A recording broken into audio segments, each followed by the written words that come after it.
এই মুহূর্তের বড় খবর, মহাকুম্ভ মেলায় হিন্দু সাধুর ছদ্মবেশ নিয়ে গ্রেপ্তার মুসলিম যুবক। তদন্তে উঠে এলো আসল সত্য। মহাকুম্ভ মেলায় হিন্দুর ছদ্মবেশ নিয়ে গ্রেপ্তার হওয়া আইয়ুব খানের ছবি এটি। ভাইরাল ছবিটি কৃত্রিম বুদ্ধিমত্তা বা এআই দ্বারা তৈরি। 13ই জানুয়ারি থেকে শুরু হওয়া মহাকুম্ভ মেলায় পূর্ণ লাভে এখনও পর্যন্ত যোগ দিয়েছেন প্রায় 10 কোটি মানুষ। কেবল সাধারণ মানুষই নন, মন্ত্রিসভার অন্যান্য সদস্যদের সঙ্গে গঙ্গা, যমুনা, সরস্বতী নদীর ত্রিবেণী সঙ্গমস্থলে ডুব দিয়েছেন উত্তরপ্রদেশের মুখ্যমন্ত্রী যোগী আদিত্যনাথও। এই পরিস্থিতিতে সোশ্যাল মিডিয়ায় ছড়িয়ে পড়েছে একটি ছবি, যেখানে দড়ি বাঁধা অবস্থায় সাধুর ছদ্মবেশে একজন ব্যক্তিকে দেখা যাচ্ছে এবং তার পাশে দাঁড়িয়ে রয়েছে দুজন পুলিশকর্মী। ছবিটি ফেসবুকে পোস্ট করে অনেকেই লিখেছেন, আইয়ুব খান নামের এক চাচা হিন্দু সেজে গিয়েছিল কুম্ভ মেলায়। মূলত সে জঙ্গি সংগঠনের সদস্য। কুম্ভ মেলায় হামলার পরিকল্পনা করেছিল।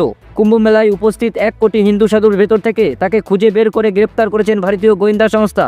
ভাইরাল পোস্টের থেকে পাওয়া সূত্র ধরেই ইন্টারনেটে কিওয়ার্ড সার্চ করলে জানা যায় যে 13ই জানুয়ারি 2025 অর্থাৎ মকর সংক্রান্তির দিন প্রয়াগরাজের মহাকুম্ভ মেলায় অবস্থিত জুনা আখড়া ও দশনা মন্দিরে মহামণ্ডলেশ্বর মহন্ত ইয়েতি নরসিংহানন্দ গিরির ঘরে প্রবেশের চেষ্টা করেছিল এক যুবক।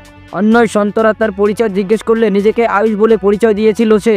তবে কোনো পরিচয় দেখাতে না পারায় সন্তদের সন্দেহ হয় এবং তাকে পুলিশের হাতে তুলে দেওয়া হয়েছিল। অবশেষে পুলিশি জেরায় নিজের আসল নাম জানিয়েছিল আয়ুব আলী, জানিয়েছিল ধৃত যুবক। ভাস্কর.com এর প্রতিবেদনেও একই তথ্য। এই ছবিটি প্রকাশিত হয়েছিল, তবে সেই ছবিটির সঙ্গে ভাইরাল ছবিতে দেখতে পাওয়া ব্যক্তির কোনো মিল পাওয়া যায়নি। এরপর হিপ মডারেশন টুলের সাহায্যে পরীক্ষা করলে দেখা যায় যে ভাইরাল ছবিটি 97% কৃত্রিম বুদ্ধিমত্তা বা এআই দ্বারা তৈরির সম্ভাবনা রয়েছে। এআই টুলের সাহায্যে পরীক্ষা করলেও দেখা যায় যে ছবিটি কৃত্রিম বুদ্ধিমত্তা বা এআই দ্বারা তৈরি।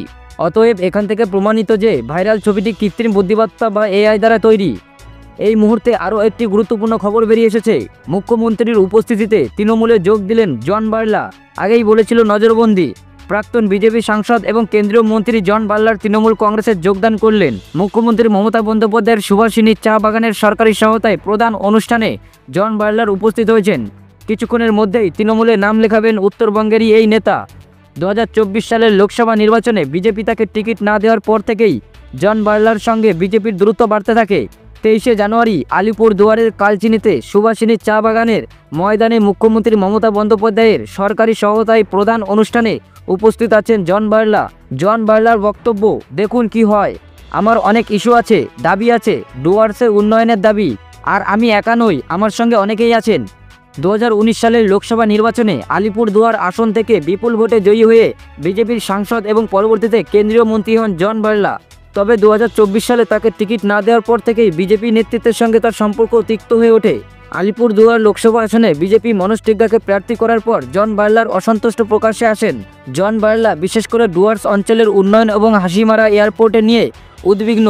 তিনি বারবার এই ইস্যুগুলি নিয়ে নিজের অসন্তোষ প্রকাশ করেছেন।